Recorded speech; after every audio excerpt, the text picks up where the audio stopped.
tardes a todos. Aquí estamos en otro programa de actualidad notarial, como todos los miércoles de 5 a 6.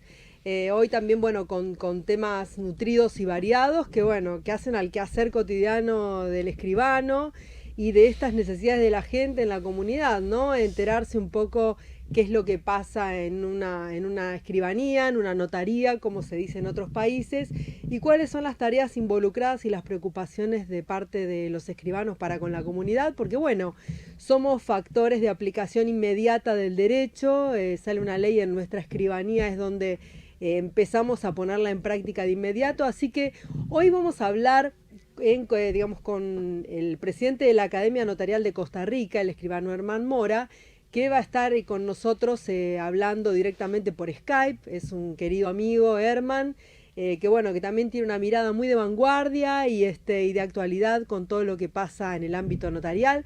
Así que bueno, acá en producción ya me confirman que tenemos la comunicación, así que ya vamos a estar hablando con él.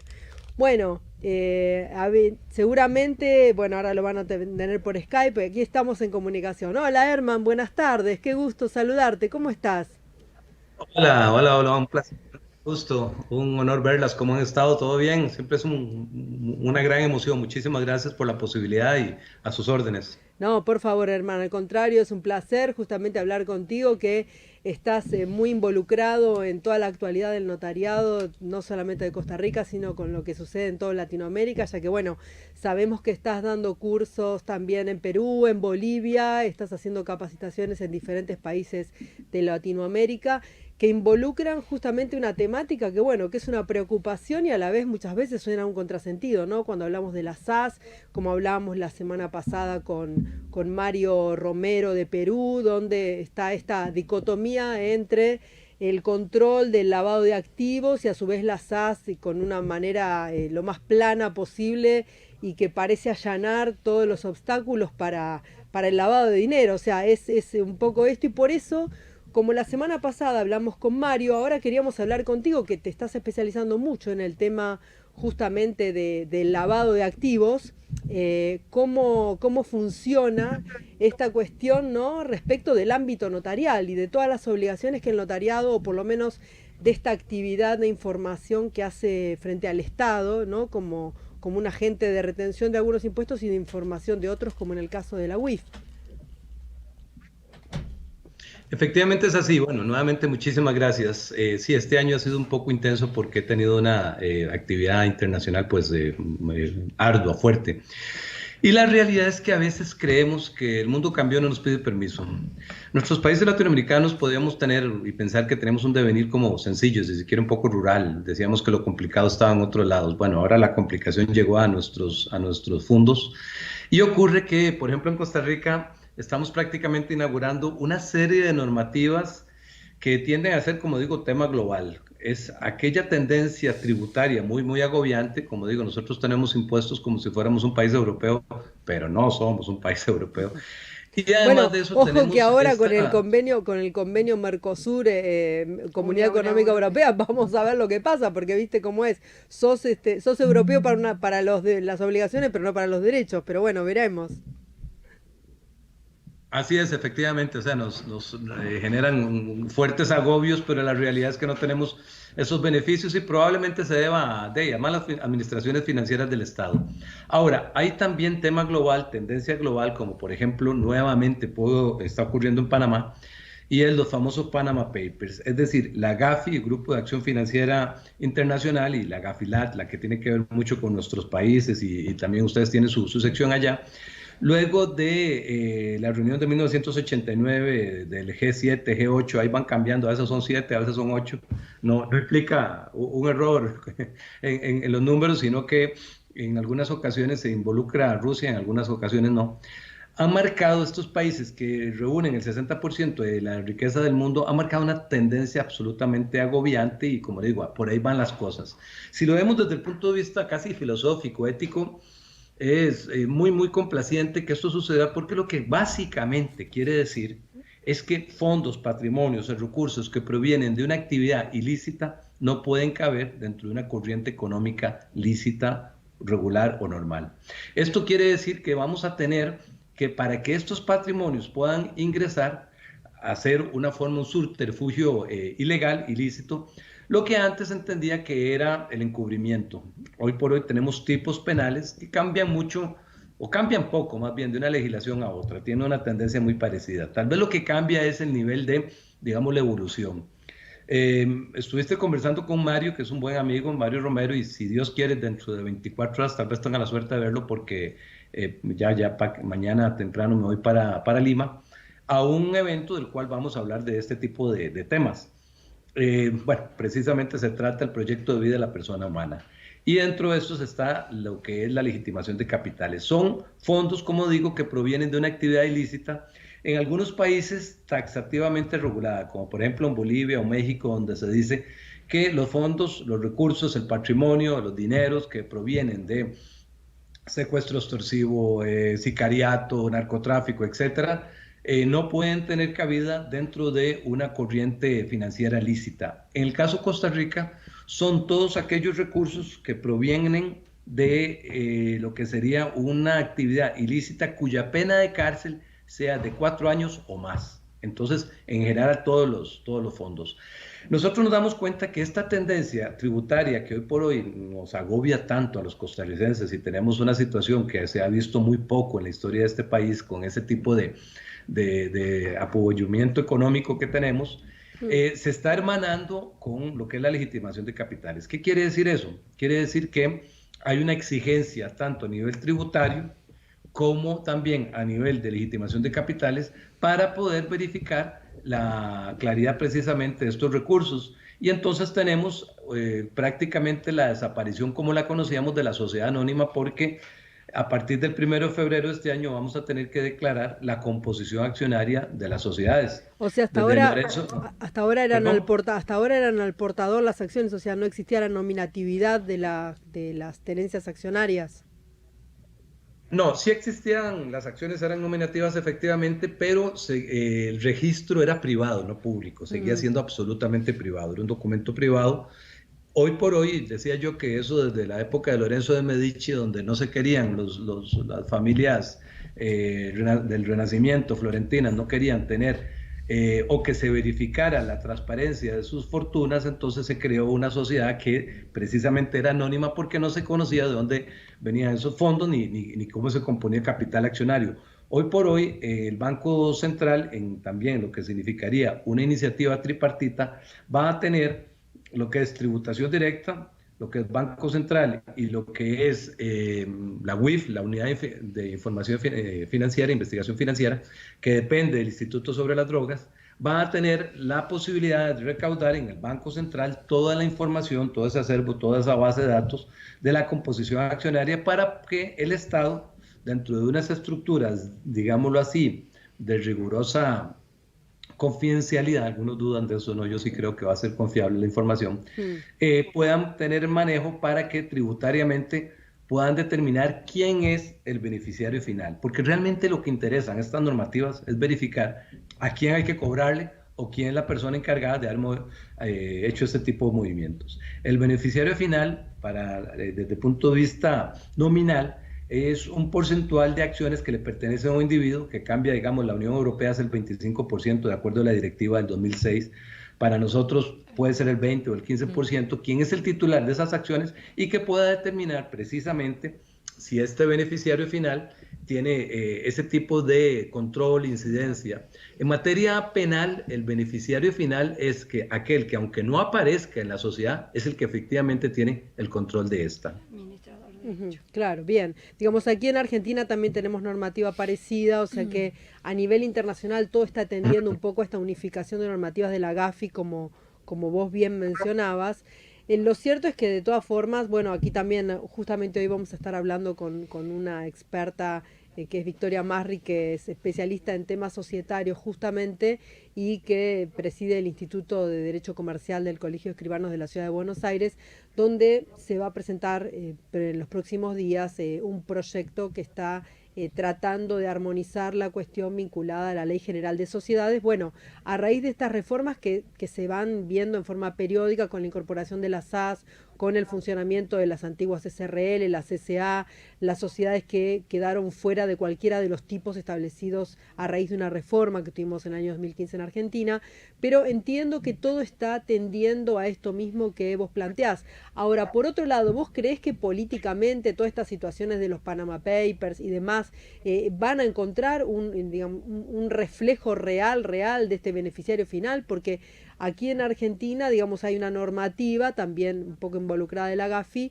que tiende, si ahora seguramente me corregirá Victoria, a tratar de impedir inclusive la figura del testaferro, o sea, que haya una persona que sea la interpósita como antes, donde uno tenía, claro, donde uno tenía, bueno, un contradocumento, en fin, toda esa serie de cosas. ¿Cómo está funcionando eso en el, digamos, en el escenario internacional, en Costa Rica, y si realmente vos ves que esta figura del testaferro va a ser desterrada? Ok, hay dos tendencias muy marcadas. En América Latina, que es lo que nos interesa, hay países que, si se quieren, agobiantemente llevan un poco la delantera. Un país como México, inclusive Brasil y Argentina, la misma Costa Rica, que aunque es una economía muy pequeña, tenemos un nivel de agobio muy fuerte, de presión muy fuerte, porque Costa Rica ha tenido una marcada inversión extranjera, al igual que también en Panamá. O sea, es un país que fue eso, especialmente las zonas costeras, muy apetecido por los extranjeros.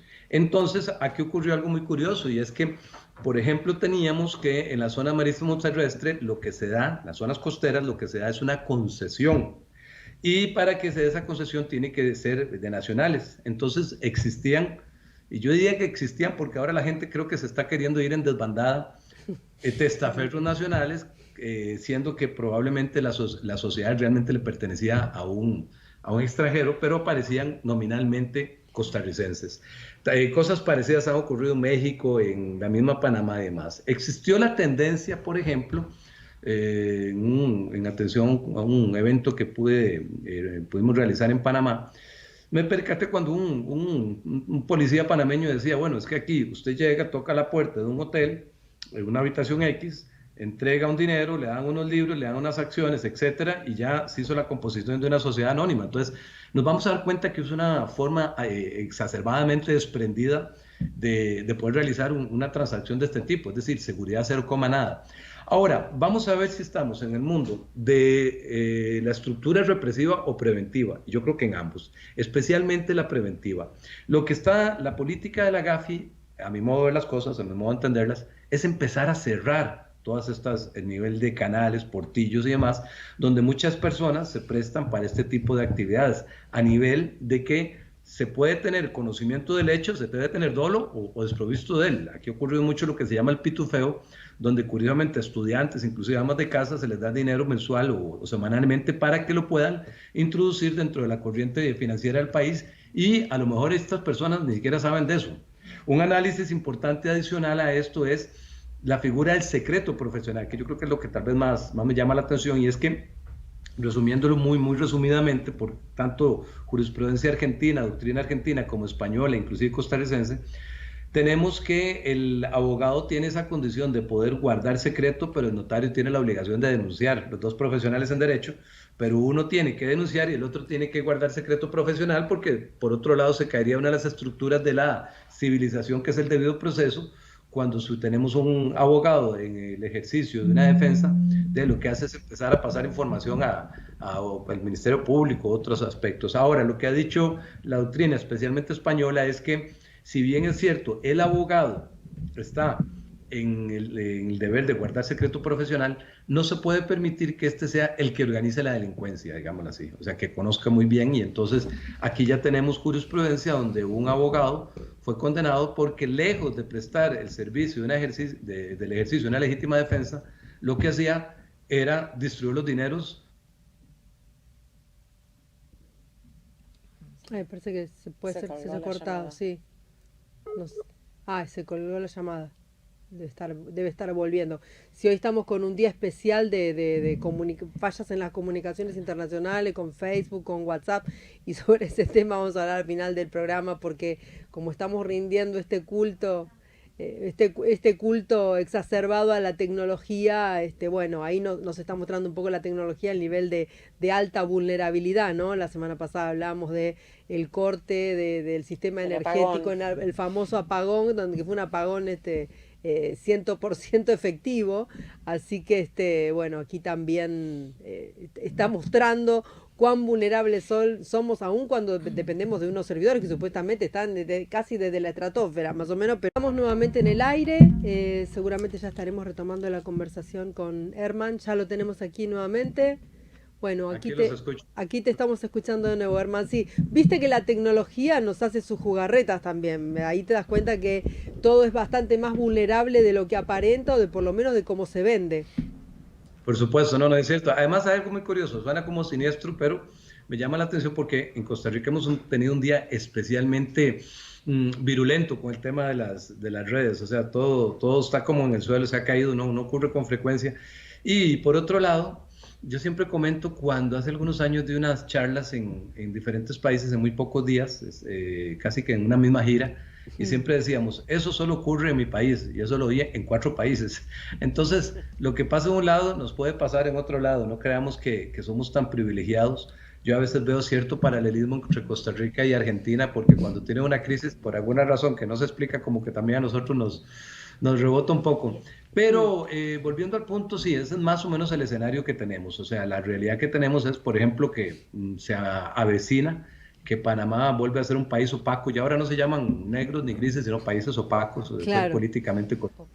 Claro, sí, y entonces implica una especie casi, digamos, de boicot lícito a todo el comercio internacional, porque si a una empresa le cierran las cuentas de un banco, la desaparecen prácticamente. Claro, claro, sí. Es como transformarla en un sujeto que no tiene una existencia en el mercado, porque si no puede tener una cuenta de banco, no puede hacer transacciones, no puede hacer absolutamente nada. Desde ya que no. Y el tema está en esta cuestión que vos bien planteabas sobre que el escribano, siendo agente de información, tiene la obligación de denunciar, digamos, las operaciones, los reportes de operaciones sospechosas, pero te digo que en diálogos hace unos días con personas que están vinculadas a los nuevos bancos digitales y de las transacciones digitales que se hacen a través del celular, ellos también van a ser agentes de información respecto de las ROS con la UIFI, con la GAFI.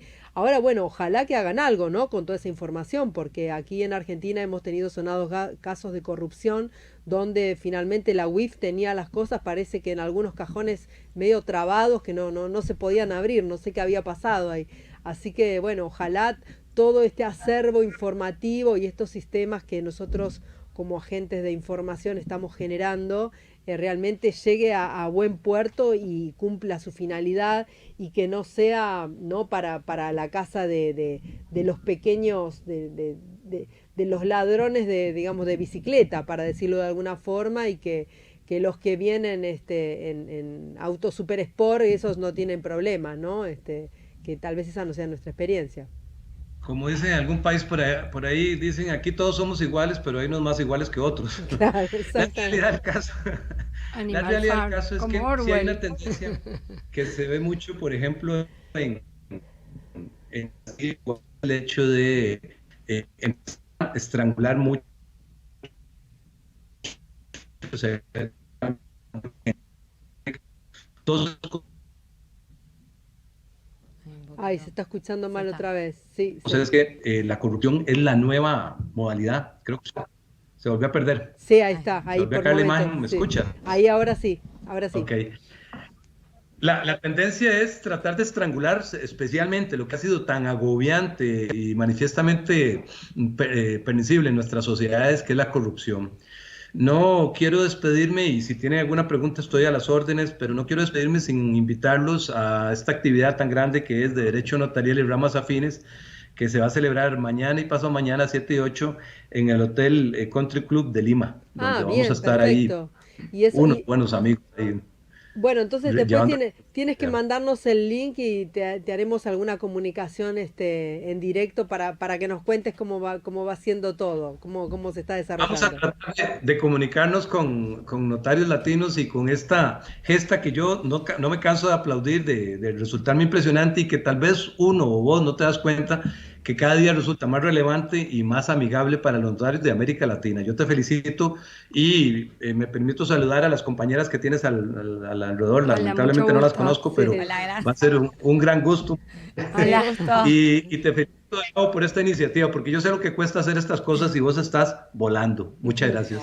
Bueno, muchas gracias, realmente sos muy generoso, Herman, con tus conceptos y bueno, ha sido un gusto también tenerte por la oficina nuestra de notarios, en persona, en algún momento de visita, así que bueno, desde ya muy agradecidos con tu generosidad también por contarle a todo el notariado un poco de esto que es la actualidad, de lo que va a ser cada día más presente. Así que bueno, muchos éxitos mañana en el certamen y que vaya mucha gente y por supuesto, por favor, no se lo pierdan. Ya organizaremos cosas online con Herman seguramente, así que van a poder encontrar todas estas herramientas para poder tenerlas más aceitadas en la cotidianeidad notarial.